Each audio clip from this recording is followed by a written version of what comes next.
The night the children disappeared began like any other in the quiet town of Merrow's Hollow.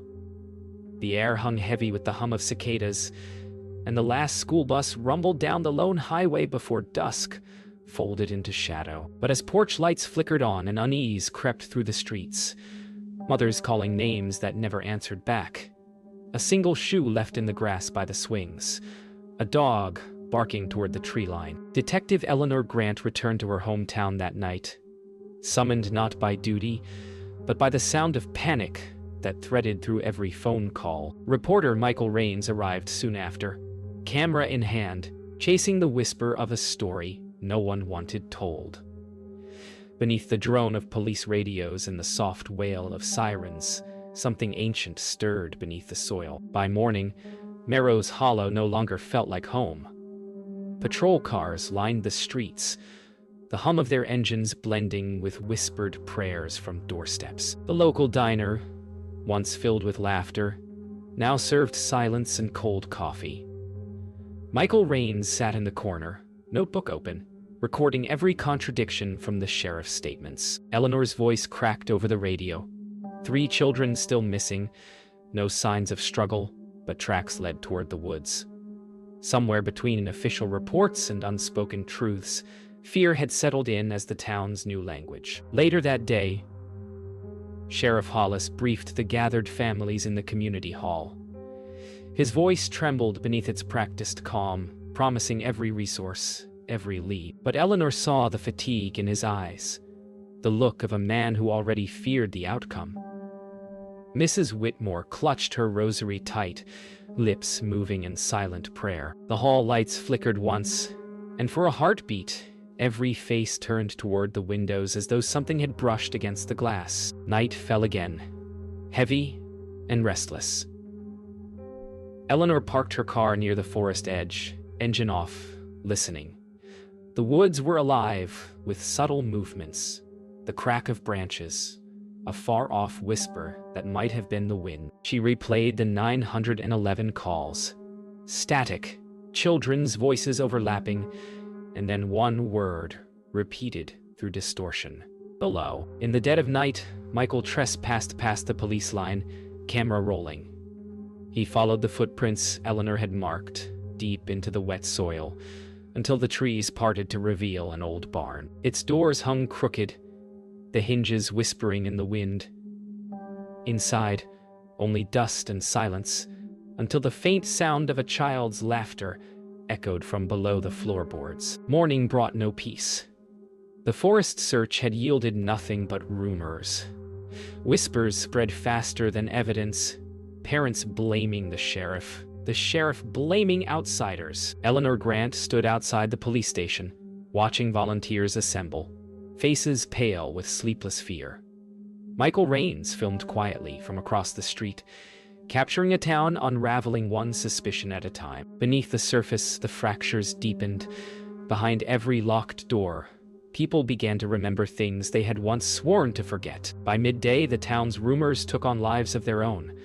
Some claimed they'd seen ghostly figures moving through the woods at night. Others whispered about an old curse that dated back to Merrow's founding. In the diner, where coffee had turned bitter hours ago, Eleanor and Michael sat together for the first time.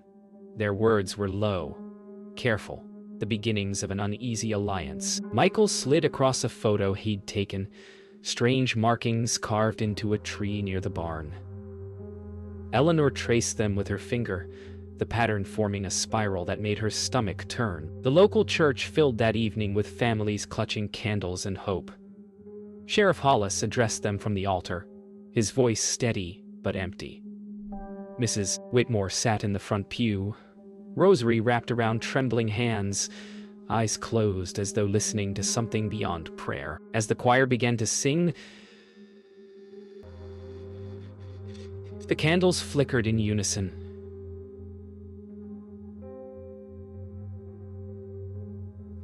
Their flames bending toward the same direction. Eleanor noticed it first. The choir's song faltered, and silence took hold like frost, spreading across glass. Later that night, Eleanor returned to the woods.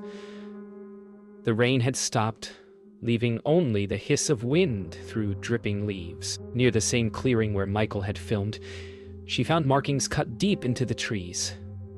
The same spiral again, surrounded by symbols that looked disturbingly like children's drawings. Her flashlight caught the glint of something buried shallowly in the soil. She knelt, brushing dirt away until the edge of a wooden box appeared. Inside, a camcorder, mud-streaked but intact. Back at the station, Eleanor played the footage. Static at first, then a faint image, filmed from a low angle, as if by a child's hand. The camera wobbled, catching glimpses of figures in hoods, torchlight flickering through the trees, and the unmistakable sound of chanting. Michael leaned in, his throat tightening as a familiar voice echoed faintly in the recording. "Sheriff Hollis." The screen froze on a single frame. A symbol carved into wood, identical to the spiral on the tree. The town's foundation, it seemed, was built on something far darker than lies. The next morning, Merrow's Hollow awoke under a suffocating fog that blotted out the sun. The footage had shaken Eleanor to her core. The sheriff's voice on the tape couldn't be ignored. She met Michael near the forest road that led to the old Whitmore property, a stretch of land untouched for decades. Locals called it the farm, though nothing had grown there in years. With the camcorder sealed in an evidence bag and a map marked with coordinates from the recording, they began their search. The silence between them was loaded with dread and reluctant trust. The farmhouse stood silent, slouched against the wind like a dying thing. Its windows were boarded, its paint long surrendered to time. Inside, dust motes floated through narrow beams of light breaking between the planks. The floorboards creaked beneath Eleanor's boots. On the mantel, photographs of the Whitmore family stared back, smiling faces now faded to gray. In the far corner, Michael found a trapdoor, its handle rusted shut. A chill crawled through the air, sudden and unnatural. They pried the trapdoor open and descended into the earth. The smell was immediate, damp, iron, decay. Flashlights revealed a narrow staircase leading to a chamber carved directly into the soil. Symbols covered the walls, drawn in something dark and dried long ago. Broken toys littered the ground beside old shoes too small for adults. Eleanor's hand trembled as she ran her fingers along the carvings. They matched the spiral from the footage exactly. Somewhere behind them, a faint whisper echoed. Just one word. Stay. Michael found a door at the far end of the chamber, metal, newer than the rest. It groaned open reluctantly, revealing a tunnel reinforced with rotting beams. The floor sloped downward, disappearing into blackness. The air was colder there, carrying a low hum that vibrated in their chests. Eleanor lifted her flashlight and froze. Along the tunnel walls were dozens of names, etched in uneven handwriting. Some were those of the missing children. Others were older, decades older. At the tunnel's end, they reached another chamber, larger, circular, and silent. In its center stood a wooden altar, crude but deliberate. Upon it rested a small pile of objects, broken jewelry, children's toys, and what looked like old bones, arranged in a spiral. Eleanor's voice cracked as she whispered the truth neither wanted to admit. This wasn't a crime scene. It was a ritual site. And from the walls, faint and rhythmic, came the sound of something breathing. They returned from the farmhouse before dawn, mud-smeared and shaking. The evidence bag held the camcorder, like a cursed relic. Inside the station, Eleanor loaded the tape into an old player, the whir of its motor echoing in the silence. Static filled the monitor, then flickered into motion. Grainy images of torchlight, the same spiral symbols scrawled across rough wooden walls. Figures in hoods stood around the altar, chanting low and rhythmic. Michael leaned closer, and through the distortion, one voice rose above the others. He froze. It was Sheriff Hollis. The discovery ripped through the town like wildfire. Hollis denied everything, calling the footage doctored, a cruel trick. But the resemblance was undeniable, his voice on the recording unmistakable. As deputies murmured among themselves, Eleanor demanded access to the sheriff's sealed archives, decades of missing persons cases stored in file boxes gathering dust. Inside, she found patterns. Each disappearance 5 years apart, always near the equinox, always a child. The cycle stretched back nearly 70 years. The town's history was written in vanished names. That night, Michael reviewed the footage alone in his motel room. The screen flickered with grainy images, children's laughter overlaying the static, voices whispering in intervals too regular to be random. He slowed the frame rate, enhancing each face that passed by the camera. One by one, familiar townspeople appeared. A pastor, a schoolteacher, a councilman. The town wasn't hiding one monster, it had birthed many. The ritual wasn't history, it was tradition. Eleanor confronted Hollis in his office before sunrise. The storm outside mirrored the fury in her voice. Hollis confessed only fragments. A pact made generations ago, meant to keep the town safe from the thing in the ground. He insisted he never participated, only inherited the silence. When she pressed further, he opened a drawer and slid across an old photo, the founding ceremony of Merrow's Hollow. Behind the smiling settlers, carved into a wooden beam, was the same spiral. When the storm finally passed, the power flickered back on across town, and every television screen glowed the same color blue. Static. Then the camcorder footage began to play again, unprompted, across every channel. Someone had leaked it. The town that had lived in denial now saw its reflection in the dark. Outside the police station, reporters arrived in waves. Hollis resigned by noon, his badge left on the desk. But for Eleanor and Michael, the question wasn't who did it anymore. It was what they'd been feeding beneath the earth all these years. By the next sunrise, Merrow's Hollow had turned inward. Reporters fled after the sheriff's resignation, leaving only the locals, too frightened to speak, too guilty to forget. The town square, once filled with search parties, now stood silent except for the sound of a flag whipping in the wind. Eleanor sat in her car, replaying Hollis's words in her mind. A pact, a protection, the thing in the ground. Every missing child was an offering to keep it buried.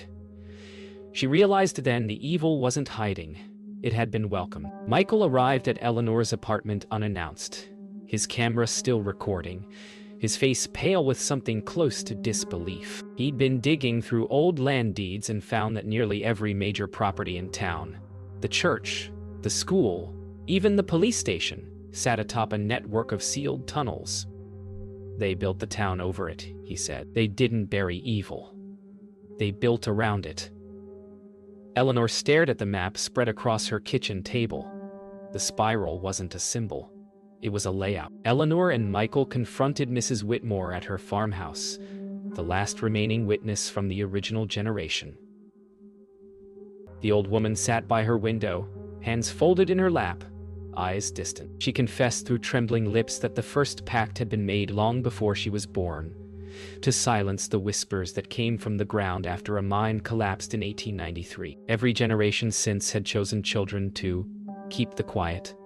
Tears traced her wrinkled cheeks as she said, "We thought it needed innocence. We were wrong. It needed faith." That night, Eleanor stood on the outskirts of the forest with the map folded in her coat. The spiral's center marked one place, the abandoned well near the Whitmore property. Rain began to fall again, soft but steady, pattering against dead leaves. Michael followed with his camera despite her protest. The well's wooden cover was rotted through, black water visible below. Eleanor dropped a flare into its depths. It fell for an impossible length of time before vanishing. From far below came a sound, not a splash, but a breath. Back in town, the church bell rang though no one had touched it. Lights flickered across empty streets. From beneath the ground, a tremor spread, subtle, like something shifting in its sleep. In the distance, Eleanor's radio crackled with Michael's voice. "It's awake." The pact had been broken, not by defiance, but by discovery. The silence that had held Merrow's Hollow together for generations had finally shattered, and in that rupture, the ground began to breathe again. The tremors continued through the night. Cell service vanished. Power grids failed, and Merrow's Hollow fell into blackout.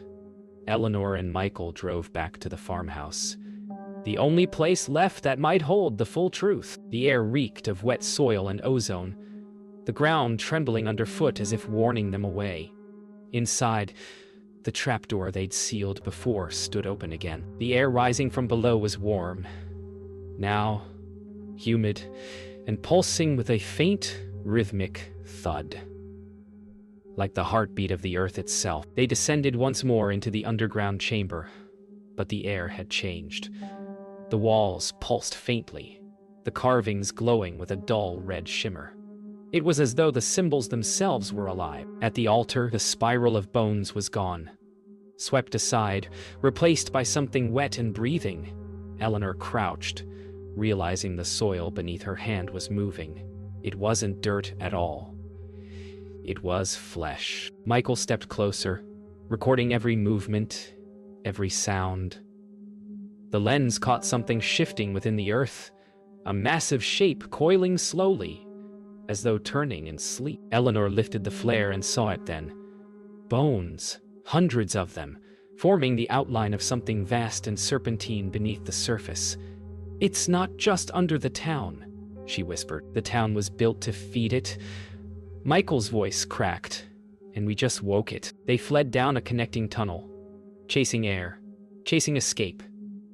The passage led to an old cellar door that opened not into the farmhouse, but into the church. Dust and decay rained down as they emerged behind the altar, candles still burning despite the power outage. The spiral symbol was carved into the church floor itself, perfectly aligned with the one below ground. It wasn't faith that had been built here, it was containment, a seal, and they had just broken it. Outside, the town erupted with panic. Cracks opened across the streets, water pipes burst, and the ground itself seemed to exhale steam. Eleanor and Michael ran through the chaos, past houses trembling on their foundations, past streetlights flickering in sync with the heartbeat below. Over the radio came a voice neither recognized, a child's whisper, soft but clear. "You shouldn't have looked." The camera in Michael's hands flickered, and for one frame, a face appeared in the static. Not a child's, not human. By dawn, Merrow's Hollow no longer resembled a town, only a scar. Roads split open, homes half collapsed, and smoke drifted where streetlights once stood. Emergency crews from neighboring counties arrived to find no working phones, no clear explanation. Eleanor sat on the curb outside the ruined station, her coat caked with mud, her hands trembling as she tried to replay the last moments of the night. Michael's camera lay beside her, shattered and waterlogged. From somewhere deep beneath the ground came the faint echo of breathing, slower now, but steady, waiting. Reporters returned days later, but no one could agree on what had happened. The official story spoke of sinkholes, of gas leaks, of panic. Yet when investigators checked the footage recovered from Michael's camera, they found only noise. Static and faint whispers layered beneath it. Eleanor sat across from them, unresponsive, her mind caught between disbelief and memory. The town's remaining families left quietly, abandoning homes and graves alike. What was buried could not be explained, only endured. Michael returned to the farmhouse one last time, drawn by guilt or obsession, maybe both. The structure leaned precariously, its roof torn open, but the trapdoor remained. He filmed what little light filtered down into the darkness, whispering softly to the unseen. "We know you're there." When he turned to leave, his camera caught movement at the tree line. Small figures watching in silence. Not adults. Children. Their eyes reflecting the flare of his dying light. Weeks passed before anyone dared to return. Government crews sealed the mine entrances, poured concrete over the well, and declared the area condemned. Eleanor watched from a ridge above the valley, her body thin from sleepless nights. She carried no badge now, no evidence, no purpose beyond understanding what she had witnessed. As the last truck rolled away, the wind rose, carrying faint echoes of laughter. Not joyful, not cruel, but ancient, as if the earth itself remembered every name ever offered to it. Months later, Eleanor awoke to find a folded piece of paper slid beneath her apartment door. No name, no return address, only a child's drawing. A spiral. Beneath it, written in uneven letters, "It's quiet again." She stared at it for a long time, then looked toward her window. Outside, a single tree stood across the street, and carved into its trunk, freshly etched, was the same spiral she had seen beneath the farmhouse. The silence was not peace. It was the sound of something waiting to be remembered.